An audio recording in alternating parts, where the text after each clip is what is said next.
What's up guys, my name is Zero Heroes and welcome back to more Call to Arms Gates of Hell update news. Now it's been a while since I last did a video. My last video was last Tuesday and that's because I wasn't feeling very well mentally, so I didn't want to upload anything when I was feeling like shit. So I'm back, I'm feeling much better now, and I've got lots more content coming up for the channel, so I do apologise for not uploading anything.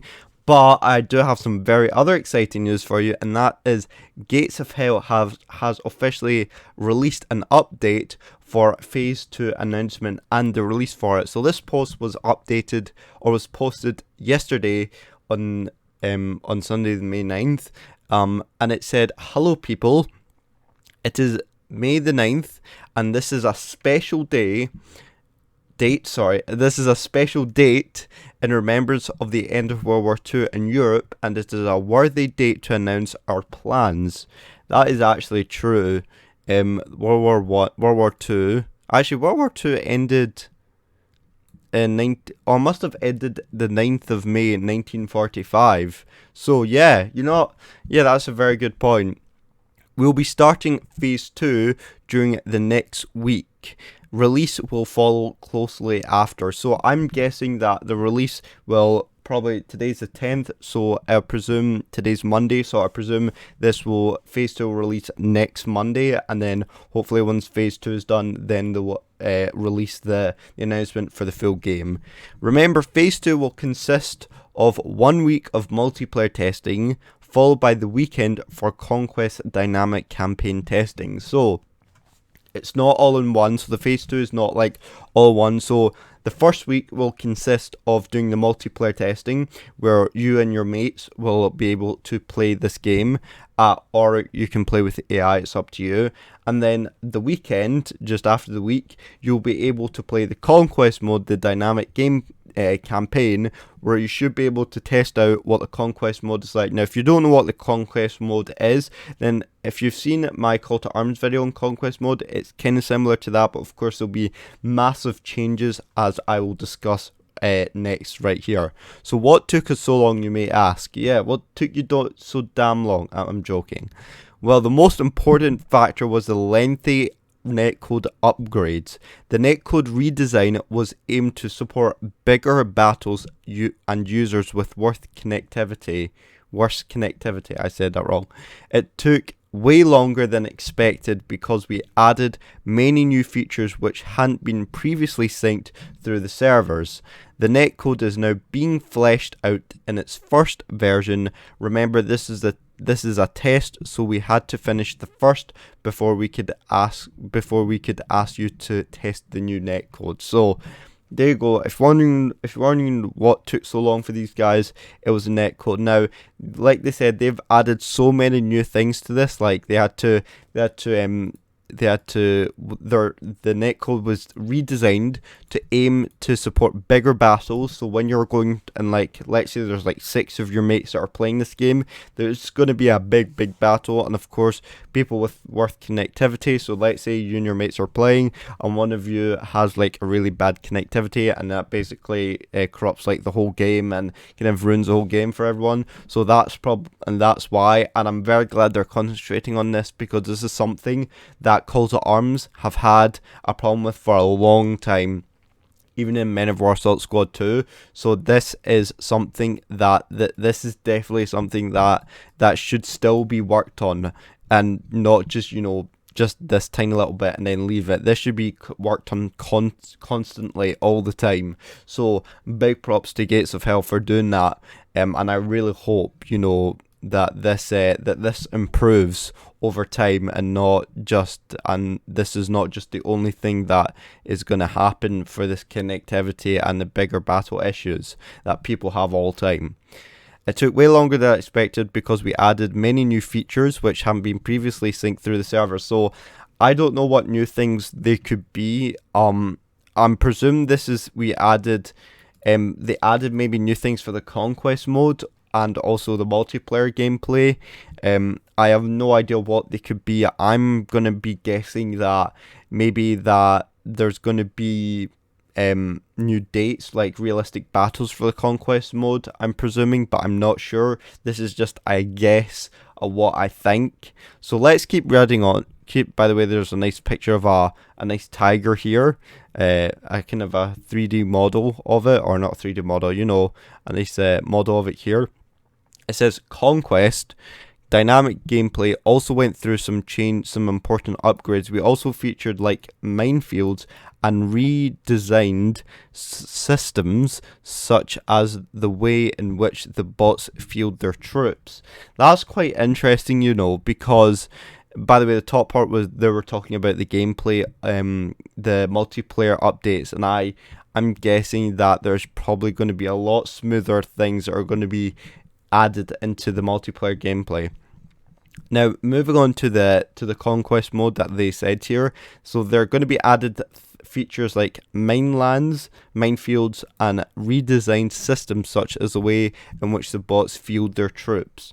Now, I'm presuming that when it says features like minefields, I presume that they're already, when you load into a map, I presume the minefields are already laid, so maybe they'll have like little signs on the map saying like minefields ahead, or be careful minefields, or something like that, which would be really cool to see, because that means you can actually tactically see where you can go around the map, and maybe even use it to your advantage, the minefields, so you can maybe trap your enemies and using minefields so they can get, you know, their vehicles or infantry get destroyed by the minefield. And they also redesigned systems such as the way in which the bots field their troops. Now, presuming what they mean by that is that how the bots actually move their troops around the battlefield. So the bots aren't just gonna, you know, flairishly, you know, just throw your troops at you. The bots are gonna be tactical about it. They're gonna maybe avoid the minefields that are gonna be placed in. They're also gonna maybe get into good cover, go into buildings, stuff like this. So I presume this is what they mean by systems such way as the bots field their troops. I presume like the bots are gonna use their troops tactically and not just frantically, just throwing their troops at you. So I hope this is true, and if it is true, this would definitely be the Conquest mode would be a lot more funner, because currently in the Call to Arms Conquest mode, that troops just they just throw troops at you and they don't care what direction they go. They don't kind of go hull down position like us real players do. So if this is true and they stick to their word, this could be a whole new gameplay, a whole new game ball for the Conquest mode. So I really hope Gates of Hell stick to their word on this, and I really hope this is true. They said we are now at a stage where the Conquest can be tested and therefore proceed. So it looks like the Conquest mode is now being tested and that everything has been given the go for it. So I'm really hoping that I'm seeing some big changes. I'm expecting quite big things from here. I know this is just a test. This is what they said. So just remember, this is a test. So not everything is going to be expected, but I'm expecting I'm expecting at least a good, change in the Conquest mode compared to the normal Call to Arms. So, but again, it's still early stages considering this is still in beta. So just remember, just take the gameplay with a pinch of salt when I say this, when we hopefully to see the Conquest mode and multiplayer mode, seeing some bugs. And I'm sure this is something that Call to Arms Gates of Hell already know, that there's probably going to be some bugs, but they're more kind of interested in looking on the gameplay aspect of development, what can they improve on the gameplay aspect of the multiplayer gameplay and the Conquest gameplay. So if you guys managed to get hands on this game and you do manage to get hands on the multiplayer and the Conquest mode, make sure you give them that feedback, because it's definitely going to help and it's definitely going to improve the game a lot better. So make sure you give them their feedback and it'll help them a lot to improve the game, and also the Conquest mode and the multiplayer mode. And it says, we have great plans for Conquest, from historical calendars, which I kind of said, to new game modes and dynamics. That could be interesting. New game modes, I have no idea what these game modes could be, because in Call to Arms there is a game, I would say there's not. It is kind of a game mode where you have to try. It is kind of like the current Conquest in Cult Arms is kind of like a campaign where you have to go through different stages and you get resources for it. But I don't know if this is the same. They're saying from historical calendars to new game modes and dynamics.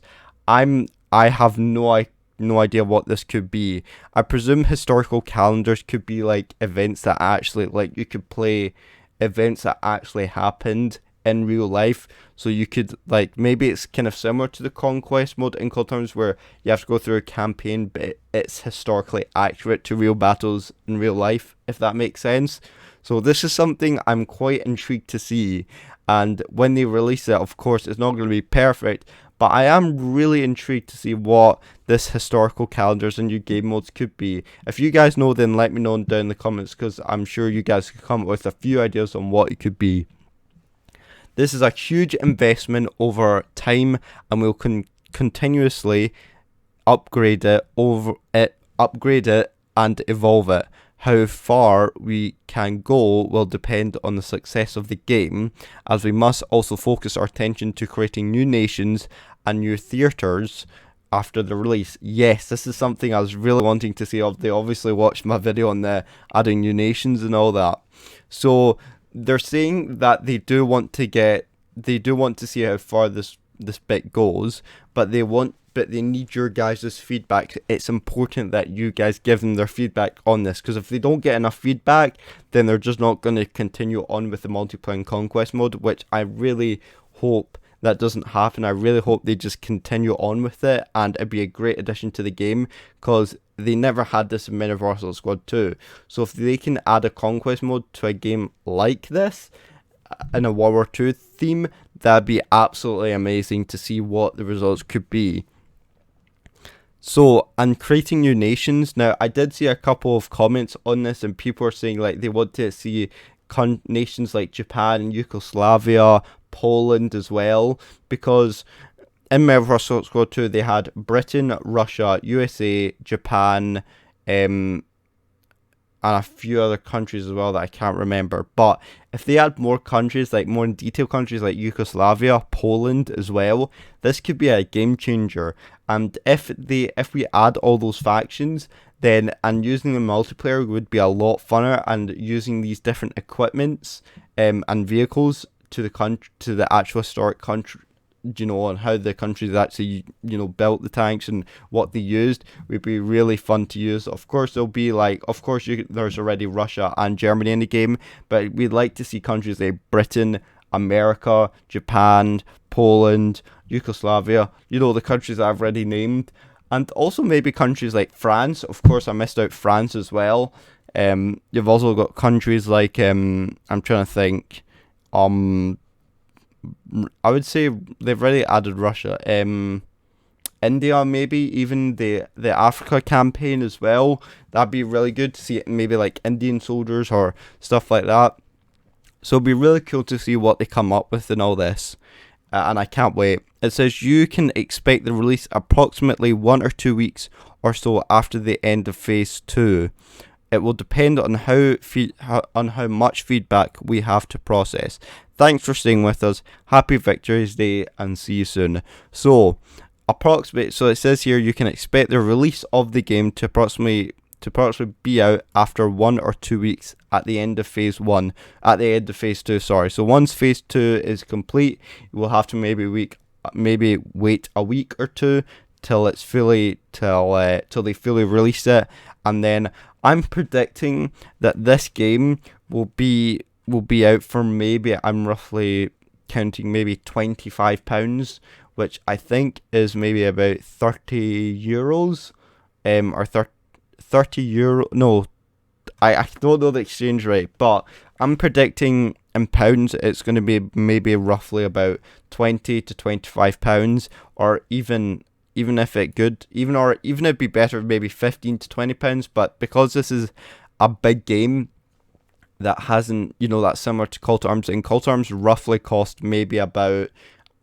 was it like maybe £15 to £20, maybe slightly higher. So I'm predicting it's maybe going to be roughly the same as Call to Arms, or it could be higher. So that's my prediction on how much it cost. and I'm predicting, it says, so Phase 2 will release next week. I'm predicting that then the full release will come out on, I'm just looking at my calendar here, I'm predicting it's going to come out in maybe at the early stages of June, maybe late May, I'm predicting. Because currently we're on the 10th, so that means the Phase 2 release on the 17th of May, I think. So that means we're going to have to wait 2 or 3 weeks, or 1 or 2 weeks, so that takes us to the 24th and the 31st of May, which is my birthday. That'd be amazing if the game was actually released on my birthday. And so I'm predicting it'll probably maybe come out 7th of June, predictingly. I don't know, but that's my prediction of when the full release game will come out. So there we go, guys. Oh, that is it for today. I hope you did enjoy this video. If you did, make sure you leave a like on this video and subscribe if you're new, because I will give you a shout out in every single videos that I release. And also, guys, what do you think of Phase 2? Do you know any game modes do you think that will come out to the gameplay, or do you know any new nations do you predict to come out on this game? Let me know in the comments down below. And now we're going to do our subscriber shout out. So I've got a big shout out to Louise Norona. I'm sorry pronouncing your name wrong, but thank you very much for subscribing. Big shout out to Candy the Cat Snar. Thank you very much for subscribing. I'm absolutely butchering these names, but you know, it's how we roll on this channel. I mispronounce stuff on this, and you guys already know how that is. And yeah, and I think that's it. Yeah, so there we go, guys. That's it for today. I hope you did enjoy this video. Thank you so much for watching and our support, and I will see you in the next video. See you later, and goodbye.